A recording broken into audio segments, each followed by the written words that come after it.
Salawat dan salam biasa kita sanjungkan kepada baginda besar Nabi Muhammad sallallahu alaihi wasallam.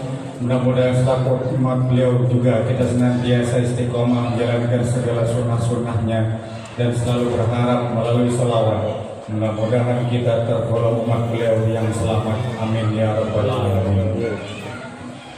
Hadirin sekalian, alhamdulillah pada malam hari ini kita sudah memasuki puasa yang ke-27. Belum. Mau lebaran ya? Malam berapa ini? 11. Ingatnya mau lebaran. Malam ke-11 alhamdulillah kita masih sehat, masih diberikan kesabaran, ketenangan, kemudahan walaupun kondisinya apa adanya. Di samping suasana yang begitu mendesak, kita tidak kemana-mana karena COVID dan lain sebagainya. Hadirin sekalian, bahwa Allah sengaja menurunkan syariat puasa. Satu diantaranya adalah tujuannya untuk memberikan sakta. Sakta kalau dalam ilmu tajwid itu berhenti sejenak tanpa bernapas. Sakta, misalnya dalam surah Yasin itu kan, qalu ya wailana man ba'atsana min marqadina hadza ma wa'ada ar-rahman wa sadaqal mursalun. Berhenti sejenak. Nah, di dalam itu perlu sakta, berhenti sejenak. 11 bulan itu berputar terus kehidupan, makan tidak pernah dihentikan melalui puasa. Gaya hidup juga begitu.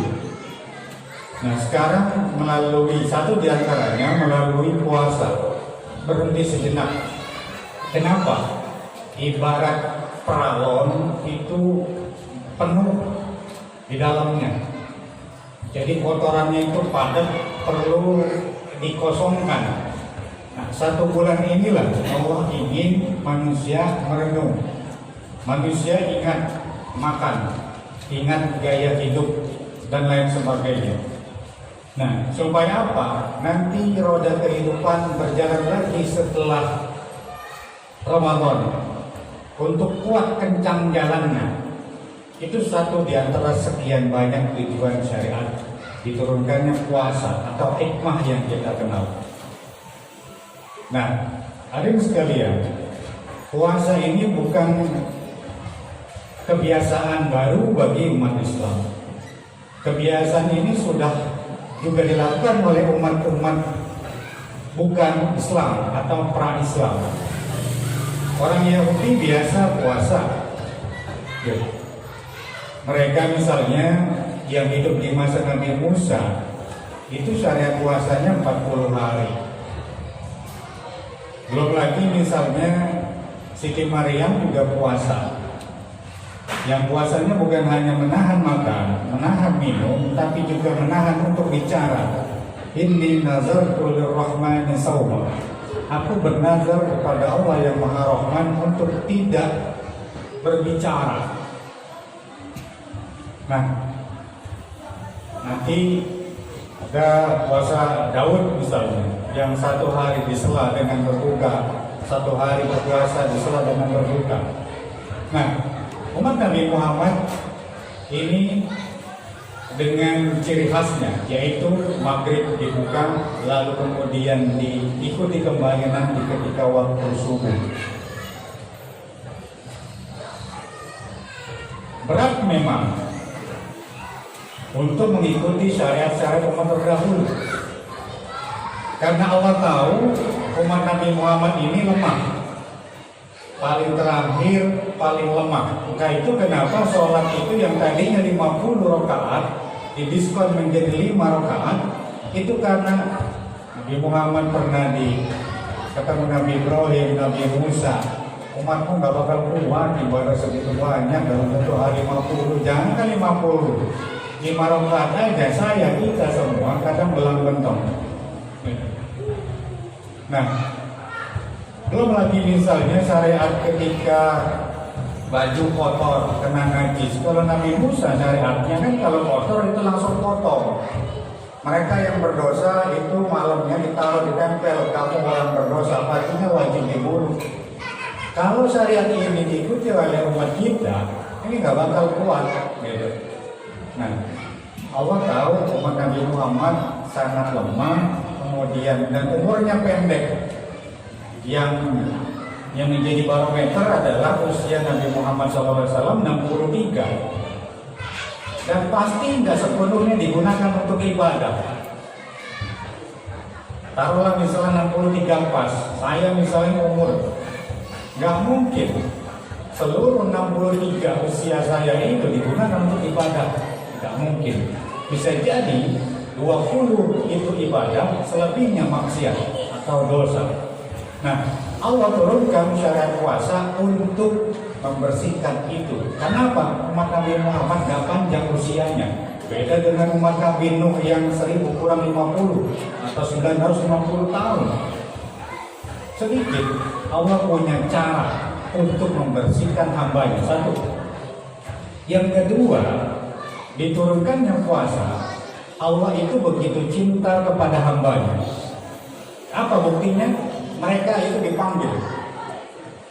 Kenapa? Karena 11 bulan ini kita main terlalu jauh, mainnya kejauhan. Sudah mau sampai ke jurang, Allah sudah tahu ini umat Nabi Muhammad main terlalu jauh, ditarik dengan panggilan puasa. Ya ayyuhalladzina amanu. Sholat dipanggil lagi. Hayya 'alas sholat. Ayah ala sholat, kejauhan mainnya dipanggil untuk sholat. Haji juga begitu. Oleh karena itu kenapa haji itu orang mengatakan labbaik Allahumma labbaik, ya Allah kami penuhi panggilanmu. Allah memanggil. Jadi kalau orang memanggil itu ada perhatian, itu tandanya cinta. Jadi 11 bulan kita ini sudah banyak dosa kemana-mana. Allah tahu, jangan sampai umatku, hambaku yang aku cinta ini jatuh ke jurang. Dipanggillah dengan berpuasa. Allah punya cara bagaimana hambanya itu biar dekat kembali. Dulu kita punya romantisme dengan Allah, 4 mata. Dulu sebelum kita diciptakan, kita ini pernah berjanji di hadapannya. Kita dipanggil satu-satu rohnya, kemudian diminta bersaksi. Alastu birabbikum, kata Allah, apakah aku ini Tuhanmu? Kita dulu pernah bersyahadat, bala syahidna, ya Allah engkau itu adalah Tuhan kami. Kalau begitu engkau jadi makhluk, jadi hamba. Dulu pernah kita punya romantisme sedekat itu dengan Allah. Ketika hidup, dengan perjalanan waktu, perjalanan pekerjaan dan sebagainya, kita kemana-mana. Jadi Allah ingin romantisme itu kembali lagi. Hamba dengan Tuhannya dekat. Dengan cara apa? Satu diantaranya ini, puasa. Atau dengan cara musibah. Atau dengan cara sakit.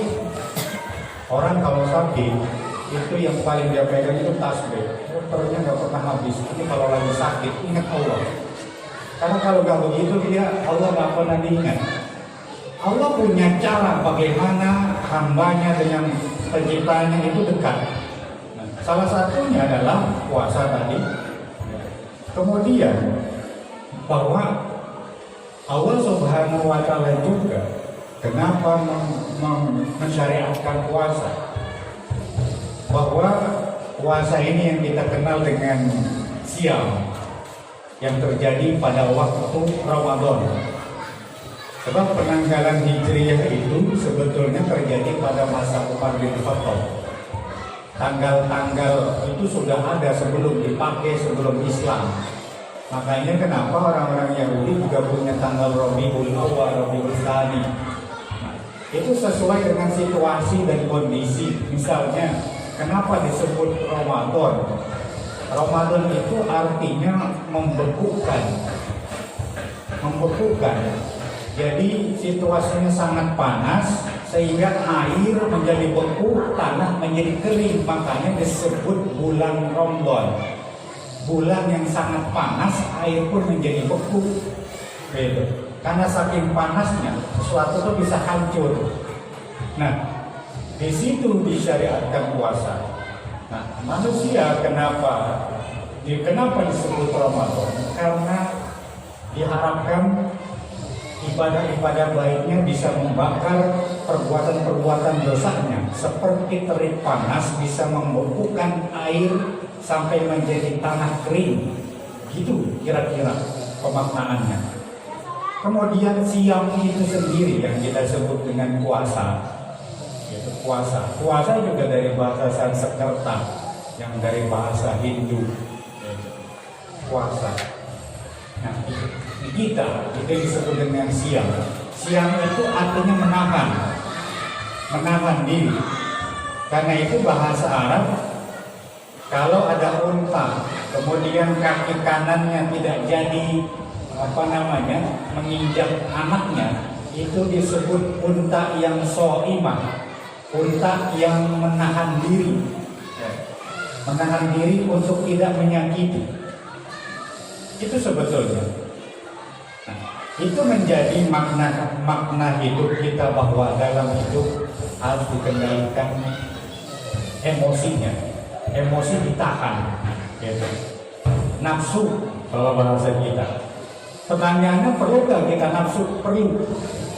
Kalau tidak punya nafsu, kita nggak punya anak-anak yang meneruskan generasi kita untuk meneruskan cita-cita. Perlu nafsu. Makanya laki ketemu perempuan menghasilkan anak. Orang tua punya cita-cita yang meneruskan anaknya.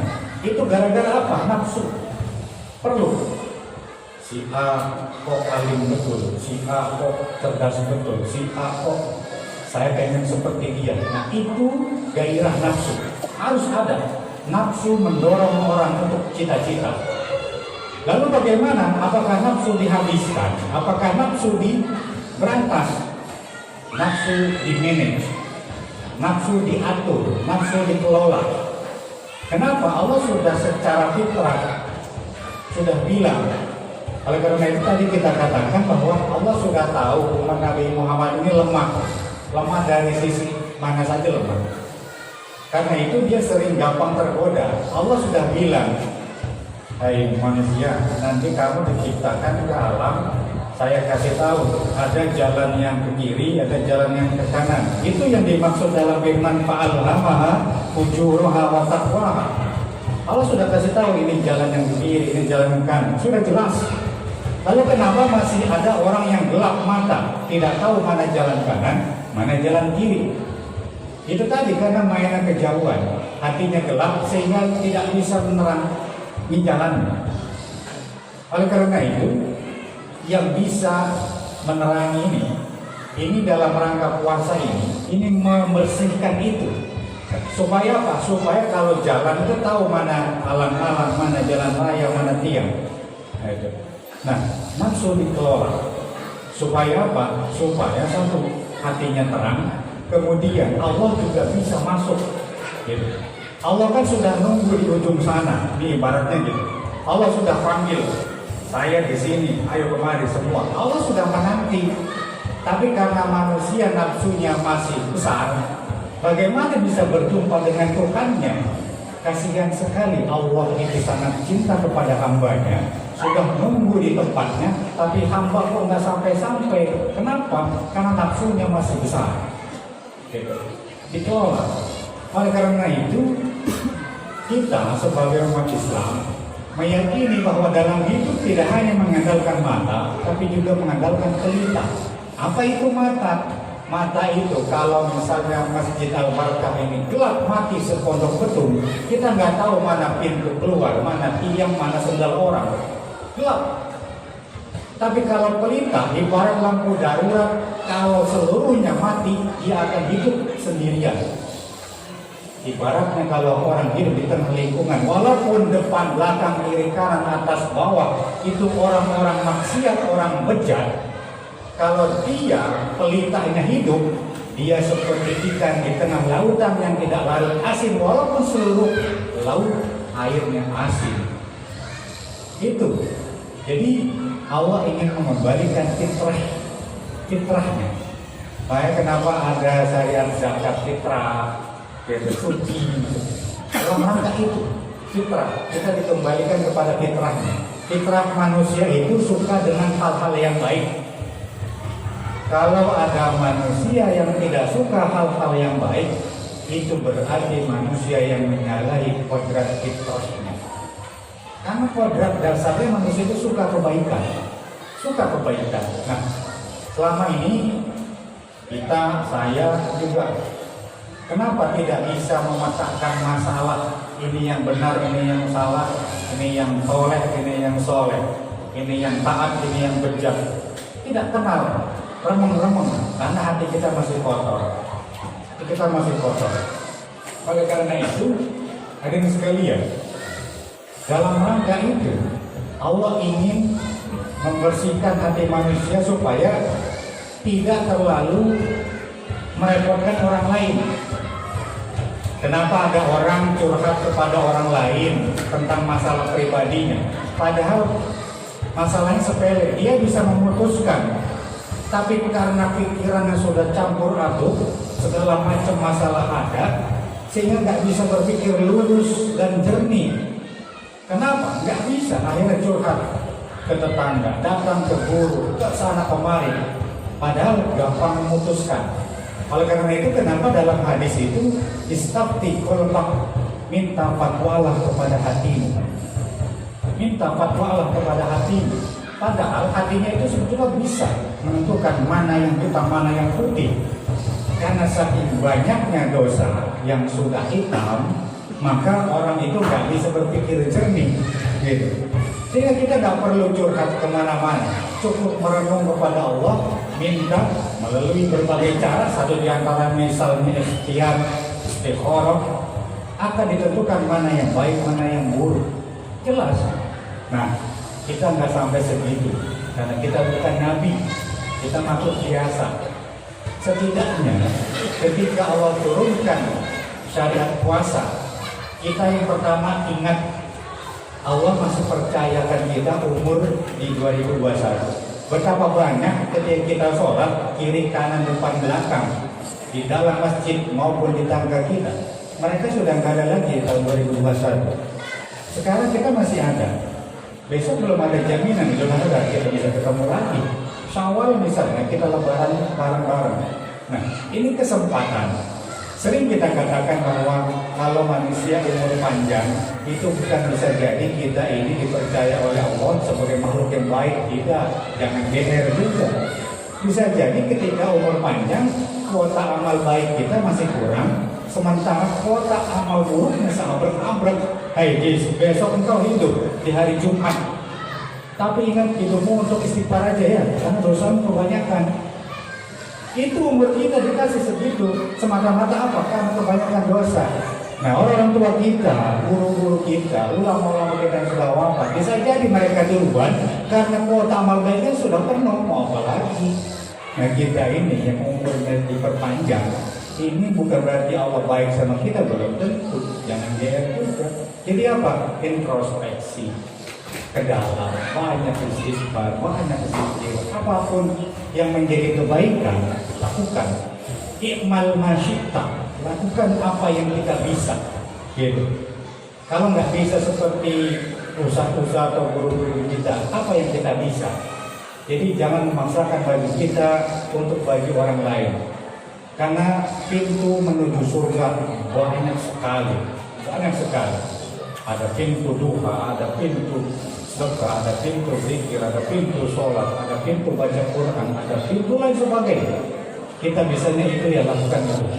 Oleh karena itu, hadirin sekalian, sekali lagi dan terakhir bahwa Allah menurunkan syariat puasa dalam rangka satu, cinta Allah kepada hambanya. Yang kedua, Allah itu pengen didekati. Allah jelas mengatakan bahwa idza sa'alaka ibadi anni fa inni qarib. Kalau ada yang minta pasti aku kasih. Kalau ada yang mau minta pasti dikasih. Itu pasti. Kenapa? Karena aku dekat sedekat urat nadinya. Urat nadi kita kan di sini, dekat sekali. Nah, sombong manusia yang ketika punya masalah nggak pernah minta. Kalau sudah di depan Allah itu minta apa saja, nggak usah malu-malu. Kalau minta sebutkan angka. Karena apa? Karena itu adalah tempat curhat kita. Nah, Allah pengen didekati sebetulnya tadi. Oleh karena itu kenapa ketika manusia sakit lalu cepat meninggal, atau manusia sakit lalu banyak zikir, itu dalam rangka Allah itu pengen disebut, Allah pengen didekati. Dalam buku An-Nawadir bahwa ada orang yang seumur hidupnya, orang Islam yang gak pernah zikir sebut nama Allah dalam seumur hidupnya. Allah pengen namanya sekali saja disebut seumur hidup dia. Ketika suatu perjalanan dia naik kuda, kemudian setengah detik napasnya ditarik oleh Allah, apa yang dia sebut? Ya Allah, kenapa ini tenggorokan saya? Begitu saja Allah sangat senang disebut, walaupun hanya sekali dalam seumur hidup. Nah, Ramadan ini Allah ingin begitu, ingin didekati. Oleh karena itu kita saling mengingatkan. Mungkin ada yang lupa, ada yang belum tahu. Harapannya Ramadan kali ini bisa menjadi lebih baik dari segi ibadah, dari segi hubungan sosial, baik dari segi pekerjaan, baik dari segi kesehatan dan sebagainya. Mudah-mudahan Allah senantiasa membimbing kita dari awal sampai akhir ibadah kita, berikan kesabaran sekaligus memberikan panjang umur. Mudah-mudahan pada kesempatan hari ini bisa bermanfaat buat kita semua. Allahumma fi Assalamualaikum warahmatullahi wabarakatuh.